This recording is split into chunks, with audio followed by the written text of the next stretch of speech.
নমস্কার বন্ধুরা, অভিপিউর হেসেল পরিবারে তোমাদের সবাইকে জানাই স্বাগত। আজ নিয়ে চলে এলাম একটি আসামিজ মাছের রেসিপি, নাম মাছুর ট্যাঙ্গা। এই গরমের মধ্যে বেশি মশলাদার কোনো রকম ঝোল বা তরকারি আমাদের খেতে ইচ্ছে হয় না। আর তাছাড়াও সর্ষে, পোস্ত, আদা, রসুন, পেঁয়াজ বাটা এই সমস্ত দিয়ে মাছের ঝোল খেতে খেতে নিশ্চয়ই বোর হয়ে গেছো।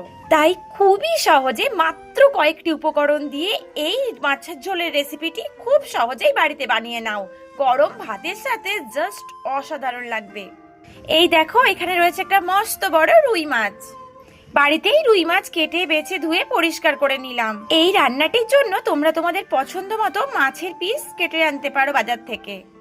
মাছ ভালোভাবে কেটে ধুয়ে পরিষ্কার করা হয়ে গেছে। আমি এখানে 4টি পিস নিয়েছি। তোমরা যেমন পরিমাণ মাছ খেতে চাও সেই রকম পরিমাণ মাছ নিয়ে নিও। আর এই রান্নার জন্য যত বেশি ফ্রেশ মাছ হবে ততই কিন্তু রান্নার স্বাদ আরো ভালো হবে। এবার এই মাছের মধ্যে দিয়ে দিলাম 1 চামচ লবণ, 2 চামচ হলুদ গুঁড়ো, এরপর এর মধ্যে দিয়ে দিলাম অর্ধেক চামচ লাল লঙ্কার গুঁড়ো। এটা পুরোপুরি অপশনাল, তোমরা চাইলে নাও দিতে পারো। লবণ, হলুদ গুঁড়ো, লঙ্কা গুঁড়ো সব মাছের সাথে খুব ভালোভাবে মাখিয়ে নিলাম। রুই মাছ বেশিক্ষণ ধরে ম্যারিনেট করে রাখার কোনো প্রয়োজন নেই। মাছের সঙ্গে মশলাগুলো খুব ভালো করে মাখিয়ে নেওয়ার পরেই কিন্তু তোমরা এগুলো রান্না করে নিতে পারো। এই মাছের ট্যাঙ্গা বানানোর জন্য কিন্তু মাত্র 3টি উপকরণ লাগবে। তাই সবার প্রথমে একটা বাটিতে বেশ কিছুটা পরিমাণ জল নিয়ে নিলাম।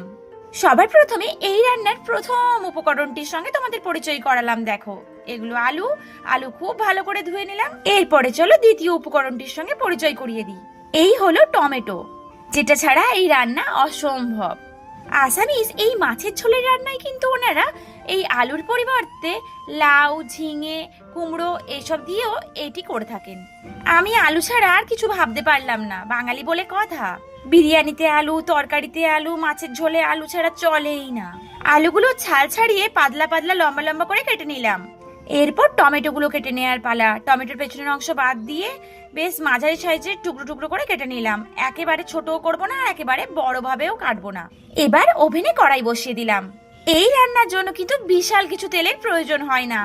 এখন কড়াইয়ের মধ্যে যে তেলের পরিমাণটা দেখছো, এটা কিন্তু মাছ আর আলু ভাজলে অনেকটাই কমে যাবে। বলেই দিলাম, সবার প্রথমে কিন্তু মাছ ভেজে নিতে হবে, তাই তেল খুব ভালোভাবে গরম করে নেব। আগে তোমরা কখনো এইভাবে মাছের ঝোল রান্না করে খেয়েছো কিনা কমেন্টে অবশ্যই জানিও। আচ্ছা, এখানে আমি সর্ষের তেলে ব্যবহার করেছি, সেটা তো আগে বলাই হয়নি।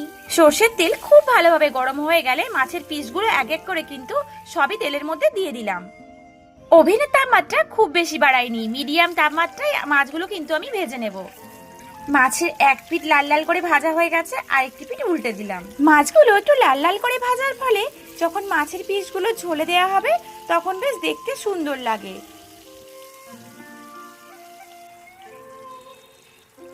মাছের 2 পিঠই লাল লাল করে ভাজা হয়ে গেছে। এবার মাছের পিসগুলো এক এক করে তুলে রাখলাম অন্য পাত্রে। এরপর মাছ ভাজার ওই তেলের মধ্যে দিয়ে দিলাম কেটে রাখা আলুর টুকরোগুলো। ওভেনের তাপমাত্রাটা একটু বাড়িয়ে দিলাম আর আলুগুলো লাল লাল করে ভেজে নেব।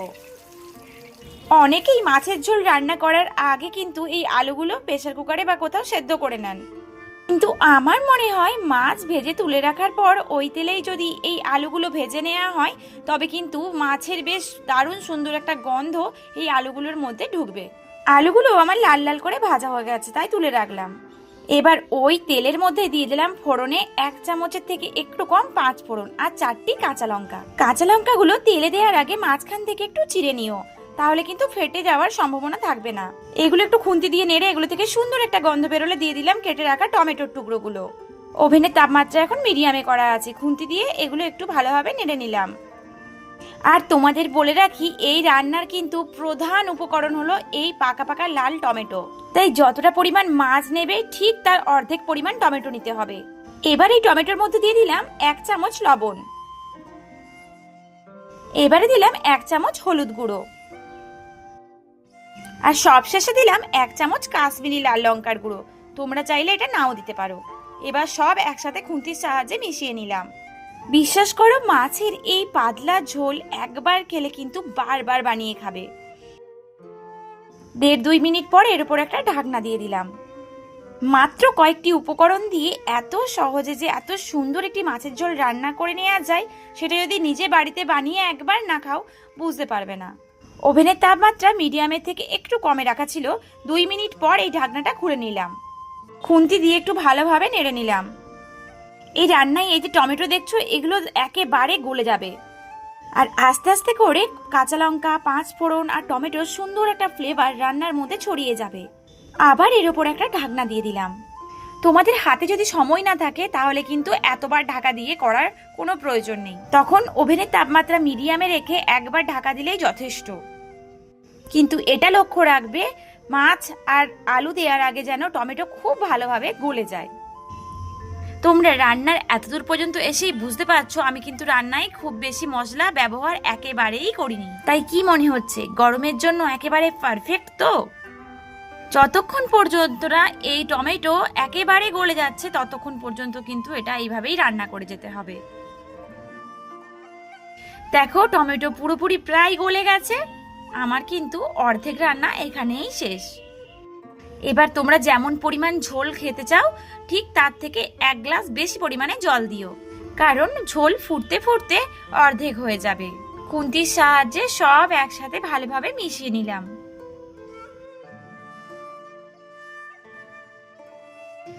এর 1.5 মিনিট পর এর মধ্যে আমি ভেজে রাখা আলুর টুকরোগুলো দিয়ে দিলাম। খুন্তির সাহায্যে আলুগুলো এর সাথে ভালোভাবে মিশিয়ে নিলাম। তারপর এর উপর একটা ঢাকনা দিয়ে দেব।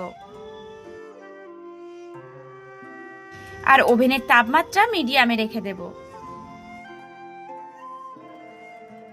2 মিনিট পর ঢাকনাটা খুলে দিলাম আর এর মধ্যে দিয়ে দিলাম 1 চামচ লবণ।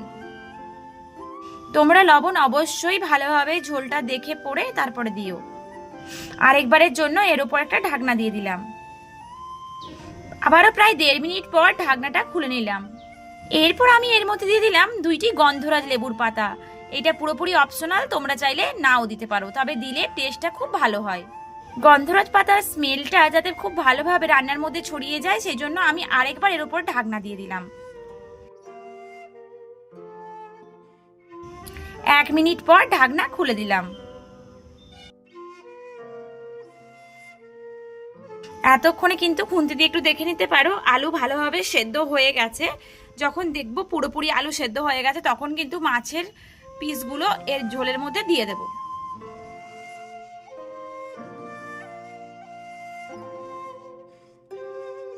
সমস্ত পিসগুলো কিন্তু ঝোলের মধ্যে দেয়া হয়ে গেছে। খুন্তির সাহায্যে এগুলো একটু ঝোলের মধ্যে ভালোভাবে মিশিয়ে নেব। আর এই রেসিপিটার নাম যে মাছর ট্যাঙ্গা, এই ট্যাঙ্গা কথার অর্থ হলো টক। তাই আমি এখানে কিন্তু লেবুর রস ব্যবহার করেছি। আমি কিন্তু এখানে পাতি লেবু নিয়েছি। তোমরা চাইলে কাগজি লেবু, গন্ধরাজ লেবু যে কোনো লেবুর রসই দিতে পারো। তবে আসামিস মাছের ঝোলে কিন্তু এই লেবুগুলোর ব্যবহার হয় না, অন্য কিছু ব্যবহার হয়। তবে আমাদের হাতের কাছে যেহেতু কম বেশি বাড়িতে লেবু থেকেই থাকে, তাই আমি বলবো লেবুর রসেরই ব্যবহার করো। একটু তো বাঙালির ছোঁয়া রাখতেই হবে, তাই না? এই সময় আমি লক্ষ্য করলাম যে লবণের পরিমাণটা কিন্তু এখনো একটু কম আছে, তাই এর মধ্যে দিয়ে দিলাম 1.5 চামচ লবণ আর খুন্তির সাহায্যে ভালোভাবে মিশিয়ে নিলাম।